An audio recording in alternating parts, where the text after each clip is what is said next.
How to recover Telegram deleted account. Hello everybody, welcome back to my channel. This is me Vipin Basnath, and today I'll guide you on how you can recover your Telegram deleted account. Now the process itself is quite simple and quite easy, so let me guide you quick with this video.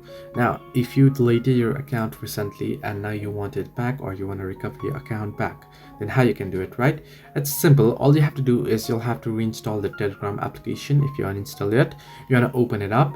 Once you open it up, in order to log in, it'll ask you for your phone number, right? You want to simply enter in your phone number of your account, then go ahead, it'll send you a verification code to your mobile number, then enter in the verification code, and boom, you'll be back to your account. So in case the Telegram has already deleted your account, then you won't be able to retrieve the groups and chats from your account, the medias from your account, but you'll be able to log in. So hope this helped you. Do like and subscribe, and do not forget to leave a comment down below if you have any further issues.